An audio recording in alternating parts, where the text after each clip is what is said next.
સંત શિરોમણી નીતિન સાહેબ આ સત્સંગમાં જણાવે છે કે શા માટે કેટલાક લોકો કબીર સાહેબને અજ્ઞાની માને છે, તેઓ તેમને અપૂર્ણ માને છે. કબીર સાહેબ જે વાત કરી રહ્યા છે તે કેમ સમજી શકતા નથી. પોતાનો સ્વાર્થ સાધવા માટે અને પોતાની વાત કહેવા માટે વિચારો એમના જ લે છે. પોતાની વાત સમજવા માટે એમના પ્રમાણિત શબ્દો લે છે અને કહે છે કે કબીર સાહેબ આમ જ કહે છે. પરંતુ આ બધું સાબિત કર્યા પછી શું કહે છે કે જુઓ, કબીર સાહેબ પણ આમ જ કહેતા હતા, પરંતુ એમને આ બાબતનું કોઈ જ્ઞાન નહોતું.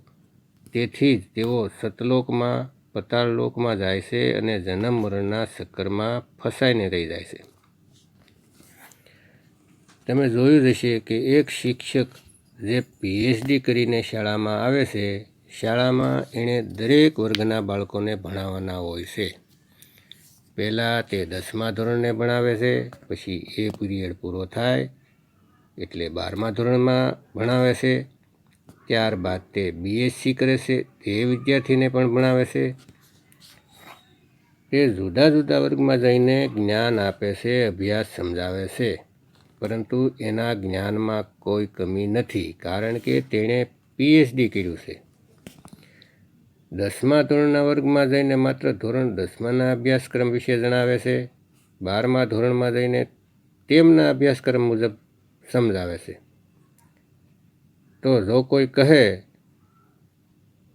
કે તે 10મા ધોરણનું ભણાવે છે તો તેને 10મા ધોરણ સુધીનું જ જ્ઞાન છે એવું તે માણસ વિચારે છે, તો તેને સમજવામાં અસમર્થ છે. અને વિચારે છે કે તે 10મા વિશે વાત કરી રહ્યા છે, તેને 10માનું જ જ્ઞાન છે, અને જેઓ 12મા ધોરણની વાત કરે છે તેઓ માને છે કે આ 12મા ધોરણ સુધીનું જ જ્ઞાન આપે છે. તો તેની બુદ્ધિ પ્રમાણે વિચારે છે કે તેને 12મા ધોરણ સુધી જ ભણ્યા છે. તે જ રીતે BScના વિદ્યાર્થીને કોઈ પૂછે કે તમારા શિક્ષક કોણ છે, તો તેઓ કહે છે કે અમારા શિક્ષક આ છે, અને એમની નોટને વાંચે અને જુએ કે માત્ર ફક્ત BScનો જ અભ્યાસક્રમ ભણાવે છે. જો કે તમે પણ જાણો છો કે શિક્ષક છે તે સંપૂર્ણ છે, તે દરેક બાળકને તેની બુદ્ધિના સ્તર પ્રમાણે શીખવે છે. જો કોઈ શિક્ષક પહેલા ધોરણના બાળકને 10મા ધોરણનો અભ્યાસક્રમ ભણાવવા માટે જાય તો તે સમજી જ ન શકે.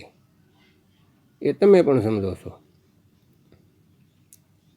હવે આ ભાઈ સાથે કેટલીક અપ્રિય ઘટના બની લાગે છે, જેથી તે સમજી શકતા નથી. જેમ કે ધર્મદાસની વાત કરીએ તો તેની બુદ્ધિ કેટલું કામ કરતી હતી. ધર્મદાસ મૂર્તિ પૂજા કરતા હતા. હવે કોઈ મૂર્તિ પૂજક પાસે આપણે જઈએ ને આત્મા પરમાત્માની વાત કરીએ તો તે ક્યારેય સમજી શકે નહીં, ક્યારેય જાણી શકે નહીં. કારણ કે જૂના પંડિતો અને ઋષિઓએ એમને ઘોડીને પીવડાવ્યું હતું કે એક સ્વર્ગ છે, ત્યાંનો રાજા ઇન્દ્ર છે, એક કૃષ્ણ છે, એક રામ છે, તેમનો આવી રીતે જન્મ થયો છે, બીજા આવી રીતે આવ્યા છે, આ દુનિયામાં આવીને એવી બધી લીલા રચી છે. આવું બધું ધર્મદાસના મનમાં ભરાયેલું હતું કે આત્મા પરમાત્માની વાતોને સમજી જ શકે નહીં. આથી કબીર સાહેબે એમના જ્ઞાન અને તેમને જે શીખવવામાં આવ્યું હતું તે અંગે કમી કરવી પડી હતી. કબીર સાહેબે એક વાર્તા રચી અને કહે છે કે એક સત્પુરુષ હતા. આપણે સત્પુરુષ દ્વારા આ રીતે જન્મ્યા છીએ અને કાળના ચક્કરમાં આપણે અહીં આવ્યા, અને કાળની જે ઘરવાળી છે તે શેરાવાલી છે. તેમને 3 બાળકો છે, જે બ્રહ્મા, વિષ્ણુ અને મહેશ છે. અને આ સૃષ્ટિ તેમના દ્વારા જ ચાલી રહી છે. આ 5 મળીને આપણને બધાને ફસાવવા માટે લીલાઓ કરે છે. એમણે લીલામાં જે કંઈ કર્યું તેઓ આ તમામ જીવને ફસાવવા અને તેમના પોતાના સુધી સીમિત રાખવા માટે કરે છે. હવે ધરમદાસજીએ આ જ્ઞાન સાંભળ્યું એટલે પૂછ્યું કે તમે જે કહો છો એ સાચું છે? એકવારમાં તો માન્યા નહીં. પછી સાહેબે સમજાવ્યું કે આ વાત સાચી છે. એટલે ધરમદાસના મનમાં જે પાસે પ્રત્યે આધાર હતો એ સમાપ્ત થઈ ગયો. તો સૌ પ્રથમ તો તમે જે જૂની શ્રદ્ધામાં છો એનો અંત લાવવાનો છે. હવે એ વાત ધરમદાસની આસ્થાનો અંત લાવવા માટે કહેવામાં આવી. કારણ કે ધરમદાસ પાસે એટલો વિવેક નહોતો કે તે આત્મા અને પરમાત્માની વાત સમજી શકે. જો તેનામાં આટલી સમજણ હોય તો તેણે પથ્થરોની પૂજા ન કરી હોય તો તે પથ્થરને નજરમાં પણ ન લાવે. તેને ખબર હોવી જોઈએ કે જળ અને ચેતનમાં શું ફરક છે. પથ્થર નિર્જીવ છે. પથ્થર પોતાની જાતને સાફ પણ નથી કરી શકતો. આપણે મૂર્તિ બનાવીએ તો એની સફાઈ પણ કોઈ જીવિત માણસ કરે છે. તેથી આ ભાઈ વિચારે કે કબીર સાહેબ પણ સતલોકમાંથી આવે છે. જે માણસ જ્યાંથી આવે છે તેની શક્તિ ત્યાં સુધી સીમિત હોય છે. તે બીજી કોઈ દુનિયામાં જઈ શકતો નથી. જ્યાંથી પીર ફકીર આવ્યા છે એટલે કે જે દુનિયામાંથી તે આવ્યા છે તે દુનિયામાં દુનિયાનો અવાજ જ બોલશે, તે દુનિયાની જ વાત કરશે અને તે દુનિયામાં જ લઈ જશે. હવે વિચારો કે કબીર સાહેબ સતલોકમાંથી આવ્યા છે, તેમના કહેવા મુજબ નીચેનો લોક છે. તો પછી કબીર સાહેબના પ્રવચનમાં અકહલોક, અનામી લોક અને અગમ લોકના માણસોની સમજૂતી શા માટે છે? કે જો તમે ત્યાં જશો તો કરોડો સૂર્યનો પ્રકાશ હશે. જો તમે જુદી જુદી જગ્યામાં જશો તો અબજો સૂર્યનો પ્રકાશ હશે. જો તમે આનાથી આગળ જાઓ તો ખરબો સૂર્યનો પ્રકાશ હશે. તો શું કબીર સાહેબ ત્યાં ગયા હતા? શું તેણે ત્યાં જઈને ત્યાંના પુરુષોને જોયા છે? જો તેણે એવા માણસો જોયા છે જેઓ અબજો ખરબો સૂર્યની જેમ વધુને વધુ પ્રકાશિત છે, તો પછી તે સતલોકમાં પાછા કેમ આવ્યા? કારણ કે સતલોક કરતાં અલોક લોકમાં સૂર્યનો પ્રકાશ વધુ ઝળહળતો હતો. એવી જ રીતે અગમલોક અને અનામી લોકમાં તે વધુ ઝળહળતો હતો. તો પછી સતલોકમાં કોઈ કેમ પાછા આવે? શા માટે કોઈ એના આત્મા સાથે આટલી છેતરપિંડી કરે? શું કોઈ સારી વસ્તુ છોડીને ખરાબ દુનિયામાં આવે? તમે પોતે વિચારો. જો તમે બજારમાંથી સારું વસ્તુ લાવવાનો મોકો મળે તો તમે સારી વસ્તુ લાવો કે ખરાબ વસ્તુ લાવો? તમને પણ ખબર છે કે માણસ ખરાબ વસ્તુઓ આપે છે, તો શું તમે તે સ્વીકારશો? ક્યારેય નહીં સ્વીકારો. આ ઇન્સાનની બુદ્ધિ જ્યાં સુધી જવા માગે છે ત્યાં સુધી જતી રહે છે. જ્યાં એને એમ લાગે કે હવે આત્માનો પુરાવો આપવો પડશે ત્યારે કબીર સાહેબના શબ્દોને લઈને કહેશે કે કબીર સાહેબ આત્મા વિશે આમ કહેશે ને તેમ કહેશે. કારણ કે તેમને પોતાની જાતને સાબિત કરવાની છે અને બીજાના ભાષણને નકલી કહેવાનું છે. તો 10મા ધોરણના ભાષણ અને તે શિક્ષકનું ભાષણ બતાવે છે કે જુઓ કબીર સાહેબના ભાષણ શું કહેશે. કબીર સાહેબે ક્યારેય કહ્યું નથી કે તમે સતલોકમાં જવા માટે કોઈ પણ દુનિયામાં જાઓ. સતલોક શું છે? જ્યાં વ્યક્તિ રહે છે. અને સત્ય શું છે? જે ક્યારેય તૂટતું નથી, જેનો અંત આવતો નથી, જે શાશ્વત છે.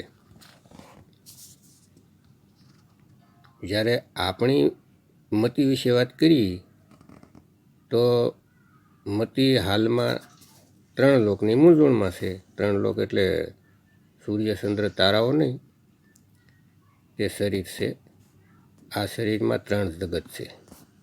જે પિંડે તે બ્રહ્માંડે. તમે 12 બ્રહ્માંડ જુઓ છો તે શરીરમાં સૂક્ષ્મ સ્વરૂપમાં છે. સાહેબ કહે છે કે સુરત ફસી સંસાર મેં તાસે પડ ગઈ દૂર, સુરત બાંધ સ્થિર કરો આઠો પહર હજૂર. સુરત આ શરીરમાં ફસાઈને રહી ગઈ છે. અને 3 લોક ક્યાં છે? तीन लोक है देह में, रोम रोम में धाम। सतगुरु बिन ना पाइए, सार शब्द निज नाम। સાહેબ કહેશે કે 3 લોક દેહમાં છે. આ દેહમાં તમને 3 લોકની નકલ મળી જશે. સુરતી આ 3 લોકમાં ફસાયેલી છે. 3 લોક શરીર છે. હવે દેહથી નારું શું છે? તે છે આત્મા. જ્યાં સુધી તે આત્માને પામશે નહીં ત્યાં સુધી સુરતી શરીરમાં રહેશે અને શરીરમાં જન્મ મરણના ચક્રમાં રહેશે. અહીં સમસ્યા એ આવે છે કે પોતાના સિવાય બીજા કોઈનું સત્ય સ્વીકારવા માગતા નથી. તેઓ વિચારે છે કે તેમને જે અનુભૂતિ મળી છે તે અંતિમ સત્ય છે. એક રીતે તે સ્વયંભૂ બની ગયા છે. કબીર સાહેબે સ્વયંભૂ માટે કહ્યું, મોટા મોટા સ્વયંભૂ અહીં આવી ગયા જેણે ગુરુ વિના જ્ઞાન મેળવ્યું. જેમાં મહાત્મા બુદ્ધ પણ હતા, પરંતુ તે સ્વયંભૂ તે તત્વને પ્રાપ્ત કરી શક્યા નથી જે નિતત્વ છે, જે તત્વોથી પર છે. તેને તત્વ કેમ કહ્યો? કારણ કે તેનું પણ કંઈક અસ્તિત્વ છે. જેમ કે 5 તત્વોનું પોતપોતાનું અસ્તિત્વ છે. પણ જે નિતત્વ છે તે સર્જન અને વિસર્જનથી અલગ છે. તેનું ક્યારેય સર્જન અને વિસર્જન નથી થતું. તેથી તેને સાસો શબ્દ કહેવામાં આવ્યો છે. સાસો અવાજ કહેવાય છે, સાસી ધૂન કહેવાય છે. પણ સાસા સૂરનો ખ્યાલ સ્પષ્ટ કરવો પડશે. અડધાને તો ખબર જ નથી કે ધૂન છે કે નહીં. અડધાને ખબર છે કે ધૂન છે, પણ ધૂન વચ્ચે ફરક શું છે, એ તફાવત શું છે, તે તમને આગામી સત્સંગમાં જણાવવામાં આવશે. જય ગુરુ નીતિન સાહેબ, જય ગુરુ વૈરાગ સાહેબ, જય ગુરુ મદન સાહેબ, જય જય મુક્તિના દાતા કબીર સાહેબની જય.